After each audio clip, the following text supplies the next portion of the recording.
성경은 우리 계속해서 마태복음 6장 9절에서 13절까지의 말씀입니다. 마태복음 6장 9절에서 13절 다 같이 한 목소리로 읽겠습니다. 그러므로 너희는 이렇게 기도하라. 하늘에 계신 우리 아버지여, 이름이 거룩히 여김을 받으시오며 나라가 임하시오며 뜻이 하늘에서 이루어진 것 같이 땅에서도 이루어지이다. 오늘 우리에게 일용할 양식을 주시옵고 우리가 우리에게 죄 지은 자를 사하여 준 것 같이 우리 죄를 사하여 주시옵고 우리를 시험에 들게 하지 마시옵고 다만 악에서 구하시옵소서. 나라와 권세와 영광이 아버지께 영원히 있사옵나이다. 아멘. 계속해서 우리가 주기도문의 내용들을 하나하나씩 살펴보고 있습니다.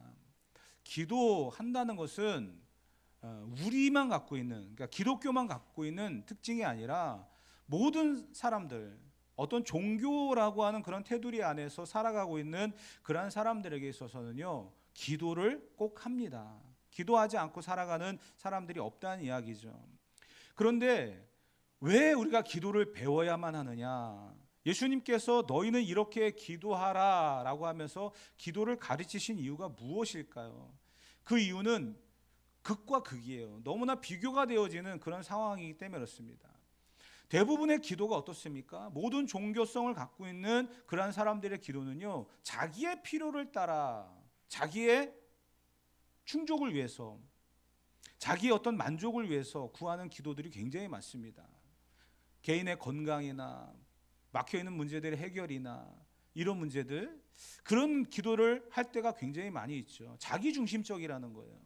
그런데 예수님께서는 너희는 이렇게 기도하라 라고 하면서 시작하셨던 게 뭡니까? 하늘에 계신 우리 아버지의 이름과 그의 나라와 그의 뜻을 위해서 기도하라. 결국은 자기 중심의 기도가 아닌 하나님 중심의 기도를 하라고 가르치고 있다는 거예요. 그렇기 때문에 우리가 기도를 잘 배워야 한다는 사실입니다. 어떻게 보면 우리의 기도가 나의 필요와 내가 원하는 것들 때문에 기도하다가 막히는 그런 경우들을 많이 보게 되어지는데, 그럴 때일수록 우리는 다시 한번 너희는 이렇게 기도하라 라고 가르치셨던 예수님의 이 기도의 방향을 다시금 묵상하면서 우리의 기도가 변화가 되어야 되고 성장해 가야 됩니다. 너희는 먼저 그의 나라와 그의 의를 구하라. 그리하면 이 모든 것을 너에게 더하시리라. 우리 주님 말씀하셨거든요. 우리가 먼저 구해야 될 것은 나의 필요가 아닌 하나님의 뜻을 구하는 것이고요, 하나님의 나라를 세워가는 것이어야 될 것입니다. 그래야 기도가 온전해진다는 거죠. 아직도 나의 기도가 나의 필요를 따라서 구하는 기도에 머물러 있다고 한다면 우리는 그 기도의 성장을 위해서 더 기도해야 됩니다. 하나님, 나의 기도가 하나님의 나라와 그 뜻을 위하여, 내 필요가 아닌 나 중심의 기도로 머무르는 것이 아닌 하나님 나라와 그 뜻을 위하여 구하는 그러한 기도로 세워져 가기를 기도해야 될 것입니다. 이렇게 기도한다는 것이 참 쉽지는 않거든요. 왜냐하면 지금 내가 맞닥뜨린 현실의 문제를 내려놓고 하나님의 나라를, 하나님의 뜻을 먼저 구한다, 쉬운 문제 아닙니다. 모든 사람들은 지금 나에게 부딪혀 있는 현실에 집중되어 있지 하나님의 나라, 하나님의 뜻 막연하거든요. 그렇기 때문에 기도를 해야 된다는 거고요, 변화가 돼야 된다는 거고요, 성장해야 된다는 거예요. 어느 한순간 내가 성령을 벼락같이 맞아가지고 기도가 바뀐다? 아니에요. 기도를 잘하는 사람에게 가서 어떻게 기도해야 됩니까? 물어봐가지고 배운다? 그것도 아니에요. 기도는 개인과 하나님과의 인격적인 교제입니다. 그렇기 때문에 그 기도를 잘 배워서 하나님과의 관계가 회복되어져야 되는 거예요. 그래야 진정한 기도가 이루어지고 그것이 우리의 온전한 기도로서 하나님의 뜻을 이루는 그러한 기도가 되어진다라는 사실입니다. 그러면 결국 우리는 기도를 어디서 배워야 되느냐? 정답은 나와 있잖아요. 성경을 통해서 배우는 거예요. 성경을 통해서. 오랜 시간 기도했다고 해서 기도를 배울 수 있느냐? 그것도 아니잖아요. 그것은 습관일 뿐입니다. 기도를 잘하는 사람한테 배운다고 해가지고 그 사람에게 기도를 배울 수 있습니까? 그 사람의 노하우는 전수받을 수 있을지 몰라요. 그 사람이 어떻게 기도했는지 방법은 배울 수 있을지 몰라요. 그러나 진정한 기도는 배울 수가 없다는 거예요. 너희는 이렇게 기도하라 라고 가르치셨던 주님의 기도, 성경은 그 답을 우리에게 제시하고 있습니다. 그래서 성경에 있는 너희는 이렇게 기도하라 라고 말씀하셨던 그 내용, 그것을 바르게 가르치는 교회가 필요하고요, 그것을 바르게 가르치는 전달자가 필요합니다. 여러분들은 그것을 위해서 기도하시고 바르게 잘 배워서 이렇게 기도하라 라고 말씀하셨던 그 기도대로 우리가 기도가 바뀌면서 또 기도의 온전한 모습으로 하나님과의 교제가 이루어지기를 주님의 이름으로 축복합니다.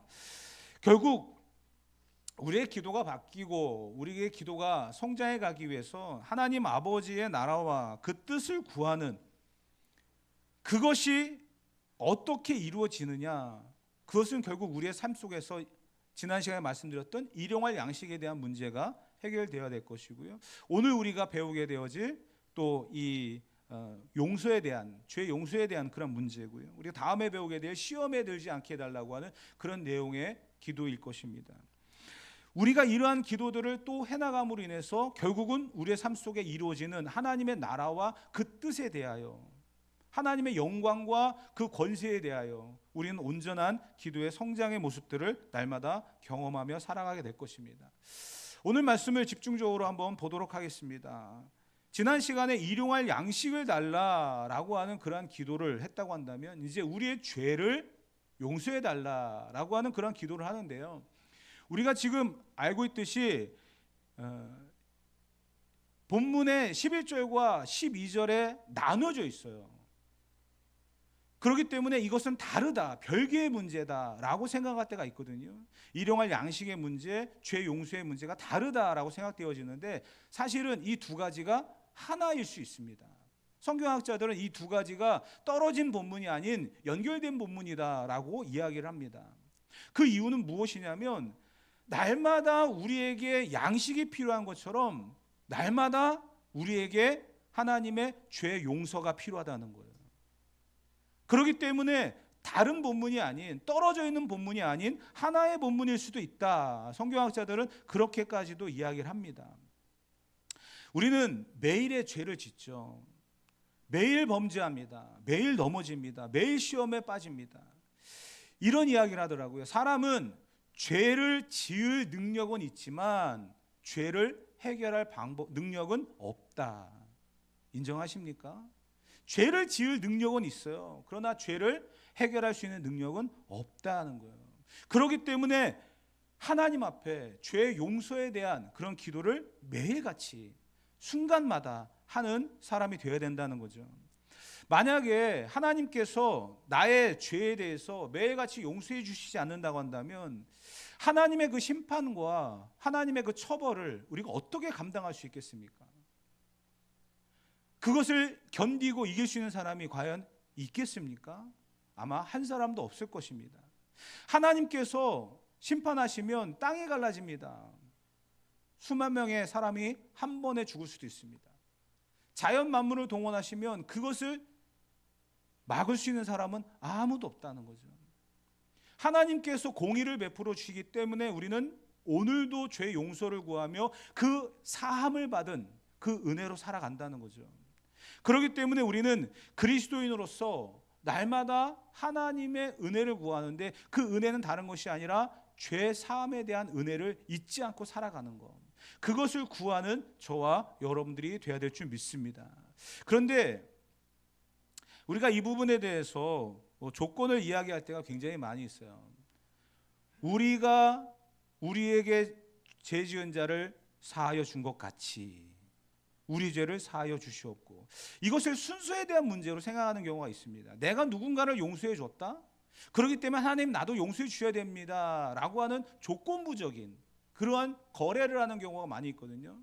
근데 그 순서에 대한 문제를 우리가 참 잘 정의를 하셔야 됩니다. 본문에 보게 되어지면 이렇게 이야기하고 있기 때문에 우리가 조금 오해를 하는 경우가 있어요. 주기도문의 끝부분에 14절과 15절에 보게 되어지면 본문이 이렇게 기록을 하고 있거든요. 천천히 읽어보도록 하겠습니다. 너희가 사람의 잘못을 용서하면 너희 하늘 아버지께서도 너희 잘못을 용서하시려니와 너희가 사람의 잘못을 용서하지 아니하며 너희 아버지께서도 너희 잘못을 용서하지 아니하시리라. 아멘. 사실 이 말씀이 주기도문 끝나자마자 바로 기록되어 있기 때문에 내가 누군가를 용서한다. 하나님, 내가 누구를 용서했습니다. 내 죄도 용서해 주십시오. 내가 이만큼 참았습니다. 하나님 아시잖아요. 그런데 내가 하나님께서 나를 용서해 주지 않으면 안 되지 않습니까? 무언가 거래를 하고 조건을 내세우는 그러한 거로 생각할 때가 많이 있는데 사실 이 부분은 다른 이야기거든요. 우리가 우리에게 죄 지은 자를 사하여 준 것 같이 우리 죄를 사하여 달라라고 하는 이 부분에 대해서 먼저 조건은 내가 누군가를 용서했기 때문에 나를 용서해 달라라고 하는 그런 조건이 아니라 하나님께서 나를 용서하셨다라는 것을 잊지 말라는 거예요. 그렇기 때문에 누군가를 용서하라는 겁니다. 이해가 좀 되십니까? 내가 누구를 용서했기 때문에 내 죄를 용서해 달라라는 게 아니라 내가 다른 사람을 용서할 수 있는 이유는 하나님께서 나의 죄를 용서해 주셨다. 그렇기 때문에 누군가를 용서할 수 있다는 거예요. 그 우선순위가 다릅니다. 그 해석의 방향이 다릅니다. 그렇기 때문에 남의 죄를 용서해 주었기 때문에 내 죄를 용서해 달라라고 하는 그러한 조건으로 이 기도를 하는 것이 아니라 하나님께서 나의 죄를 용서해 주셨다라고 하는 사실을 잊지 말고 살아가며 그 사실 앞에 또 다른 누군가에게 용서의 마음으로 살아가라. 우리가 이렇게 접근을 하며 살아갈 수 있어야 된다는 겁니다. 사랑하는 성도 여러분, 우리가 너무나 잘 알고 있지 않습니까? 하나님께서 나를 용서하신다. 그게 쉬운 일이었을까요? 여러분 어떻게 생각하십니까? 저는 이 부분에 굉장히 힘들었어요. 하나님께서 나를 용서하신다. 내가 어떤 존재인지를 어느 정도 알고 있기에 하나님이 나를 용서하셨다. 참 이 부분이 쉽지 않은 그러한 상황이었습니다. 이 말씀을 이번 한 주간도 계속 묵상하면서 참 이번 주는 쉽지 않은 그런 한 주간이었습니다. 좀 저를 시험에 들게 하는, 저를 힘들게 하는 상황들이 굉장히 많았거든요. 예를 들어서 이제 일 마치고 집으로 가는데, 제가 지금 걸어 다니거든요. 걸어 다니는데 골목길을 가는데 분명히 저는 직진에 계속 가고 있었어요. 앞에서 차가 한 대 오더라고요. 그래서 뭐 그 차가 내 옆으로 지나가겠거니 하고 기다리고 있는데 갑자기 저한테 들이미는 거예요. 사고 나기 일보 직전이었습니다. 제가 얼었죠. 갑자기 차가, 근데 저는 누가 아는 사람이 장난을 치는 건가? 이 생각도 들었거든요. 근데 차에서 내리지도 않고 멈춰 있더라고요. 그래서 여러 가지 생각을 하면서 이제 그냥 지나가는데 갑자기 창문을 내리더니 건장한 젊은 청년 하나가 아저씨 왜 그래요? 그러는 거예요. 근데 그 순간에 너무 화가 나는 거죠.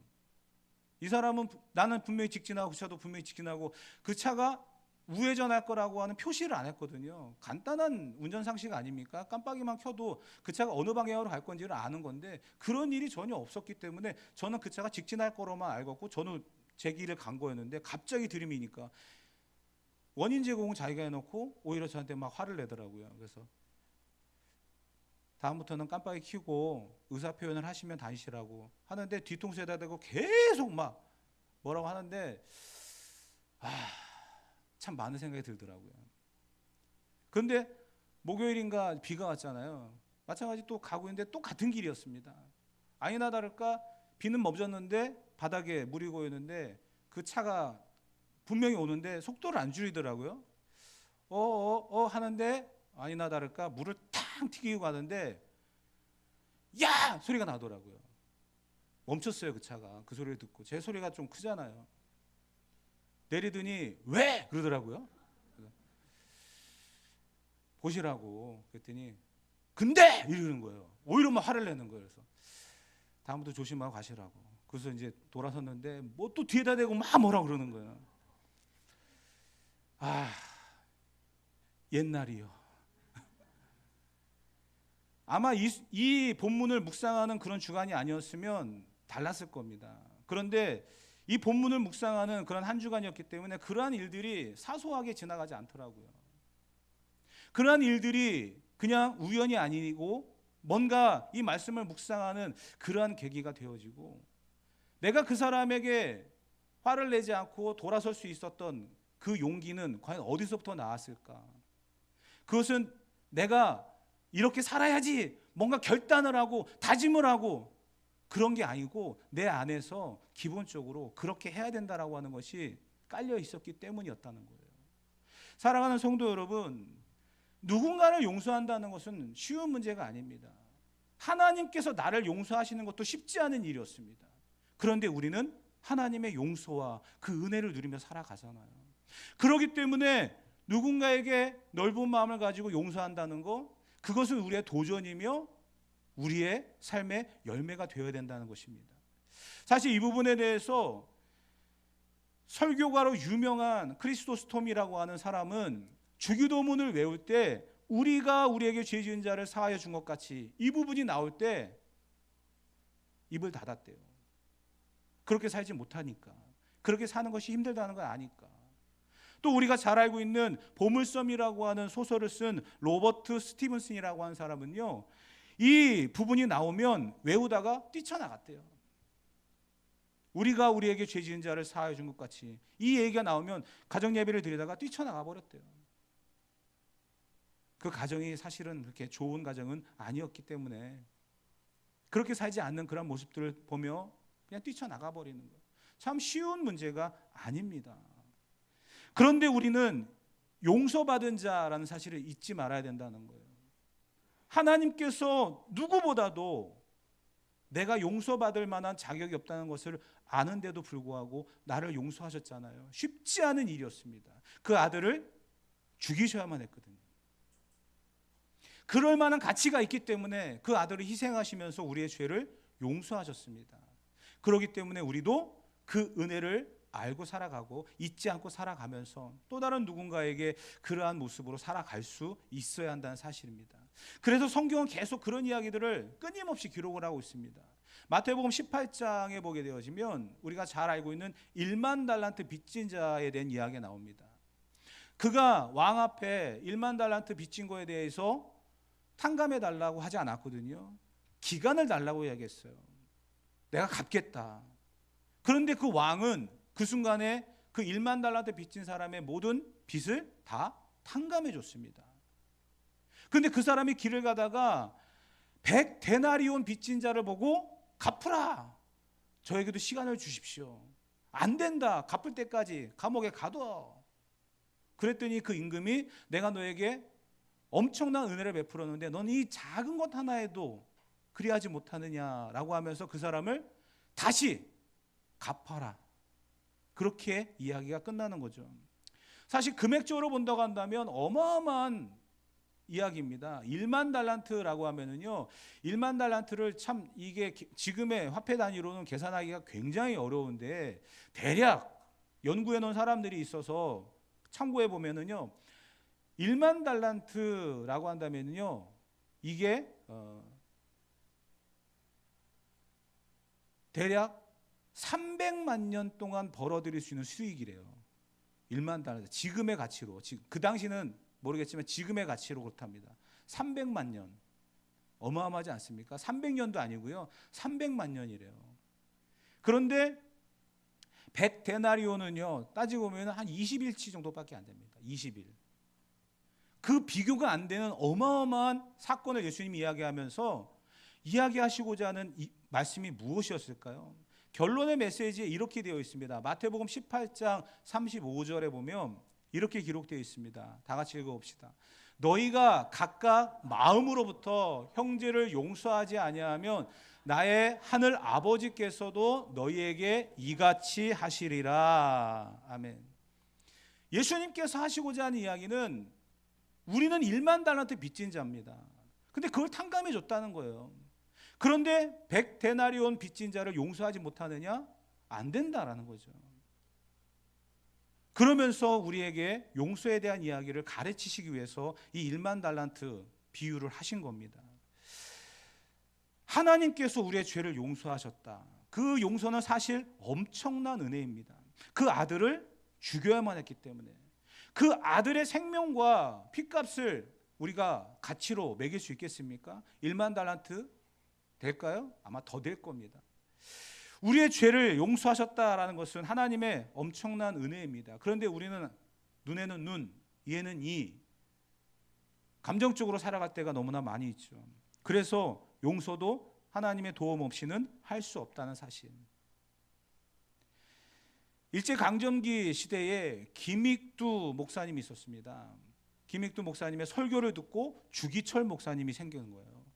영향을 엄청 준 일제강점기 시대에 엄청난 그런 목사님이었는데요. 그분은 전직 깡패였습니다. 어느 정도였냐면 마을 사람들이 산길을 가다가 김익두를 만나지 않게 해달라고 굿을 하고 지나갑니다. 장날에 다리를 딱 벌리고 내 밑으로 지나가라고 통행세 내라고 하면서 사람들을 괴롭혔던 그런 사람이에요. 그러니까 마을 사람들이 그 사람 안 만나게 해달라고 할 정도로 굉장히 유명한 깡패였습니다. 근데 그 사람이 예수님 믿고 목사가 됐어요. 어느 날 산길을 갑니다. 술 취한 사람이 그냥 무작정 때리기 시작한 거예요. 막 맞았대요. 다 맞고 난 다음에 어느 정도 끝나는 그런 즈음에 끝났습니까? 예수는 내가 믿었는데 은혜는 당신이 받네요. 내가 김익두입니다. 이렇게 얘기하니까 그 사람이 그렇게 술 취해서 막 사람을 때렸던 그 상황에서 번쩍하며 술이 깨더래요. 김익두라는 말 듣고. 그리고 무릎을 꿇었답니다. 제가 어떻게 하면 살 수 있습니까? 그래서 그 순간부터 그 사람을 데리고 다니면서 같이 전도하고 같이 복음을 전하는 일을 감당하게 되었습니다. 그래서 그분은 장로가 되었고요. 여러분, 우리가 누군가를 용서한다 참 쉬운 문제는 아니거든요. 그런데 분명히 알아야 될 게 내가 어떠한 삶을 살아가고 있는지, 내가 어떠한 사람인지 누구보다도 내가 더 잘 알기 때문에 그러한 나를 용서하신, 쉽지 않은 그 용서의 은혜를 베풀어 주시는 그 하나님께서 내가 너를 용서했지 않느냐, 그러니까 너도 다른 사람을 용서할 수 있어야 된다, 그렇게 가르치고 있는 부분이 바로 이 주기도문의 이 한 구절이라는 겁니다. 사랑하는 성도 여러분, 1만 달란트에 대한 이야기를 잠깐 드렸지만 이 죄라고 하는 단어는 빚이라고 하는 단어와 같은 맥락에 해석되어지고 사용되어질 때가 많이 있습니다. 결국 우리는 죄를 지었다라는, 빚을 졌다라는 이야기거든요. 우리가 누군가에게 용서한다, 결국은 그 용서는 그 빚을 탕감해 준다라는 그런 개념이기도 한 겁니다. 하나님께서 내 죄를 용서해 주셨기 때문에. 내게 죄 지은 사람을 용서해 준다는 것은 쉬운 결단은 아니지만 우리가 성도라고 한다면, 그리스도인이라고 한다면 당연히 해야 할 그러한 삶의 모습이라는 것을 우리에게 말씀을 하고 있습니다. 우리 그러기 때문에 기도의 자리에 나와서 기도해야 되는 거예요. 하나님의 그 용서의 은혜를 내가 잊지 않고 살아가며 누군가에게도 용서할 수 있는, 남편에게 용서하시고요, 아내에게 용서하시고요, 부모를 용서하시고요, 자녀들을 용서하세요. 교회 안에 사랑과 은혜가, 화해와 용서가 충만해야 됩니다. 그게 교회입니다. 주님이 원하시는 그런 모습이기 때문입니다. 결론의 메시지입니다. 2000년 동안 사람들이 만들어 놓은 발명품 중에 무엇이 있는가라고 하는 것을 정리해 놓은 그런 책이 있습니다. 그 지난 2000년 동안 사람들이 만들어 놓은 위대한 발명품 중에 하찮아 보이는 한 가지가 있어요. 그게 뭐냐면 지우개입니다. 그 지우개가 위대한 발명품 중에 하나였다는 거예요. 여러분 보십시오. 지우개가 없었다고 한다면 잘못 써내려간 그 글을 갖다가 지우지를 못한다는 거예요. 그러면 그 위대한 작품도 만들 수가 없다는 거죠. 하찮아 보이는 작은 지우개지만 위대한 작가의 글을 만들 수 있는 틀을 제공해 줬고요. 우리 학생들이 공부하다가도 틀리면 지우개로 지워서 또 공부하잖아요. 오늘 제가 이 설교 마무리를 하면서 하고 있는데 이 만년필 좀 좀 쓰다가 손에 잉크가 막 묻었어요. 그래갖고 이 잉크를 어떻게 하지 하고서 고민하다가 지우면 되지. 그래가지고서 수세미에다가 퐁퐁 따가지고서 화장실 가서 막 다 지웠는데 깨끗하잖아요. 그렇죠? 지우면 되는 거예요. 우리의 죄를 하나님이 지우셨습니다. 우리는 지우개를 갖고 다니는 사람들이에요. 하나님이 나에게 지우개로 다 지워버리시고 빚을 탕감해 주셨습니다. 그 은혜를 알고 살아가기 때문에 우리는 오늘 이러한 기도를 할 수 있는 거예요. 오늘 우리에게 죄 지은 자를 용서해 준 것 같이 우리는 하나님의 은혜를 입고 살아가는 사람들입니다. 하나님의 용서의 지우개를 갖고 있는 사람들입니다. 오늘 넓은 마음, 사랑의 마음, 용서의 마음, 화해의 마음 가지고 교회를 세워가고 가정을 세워가며 내가 머물러 있는 그 자리를 하나님의 나라로 만들어갈 수 있는 그리스도인 되어지시기를 주님의 이름으로 축복합니다.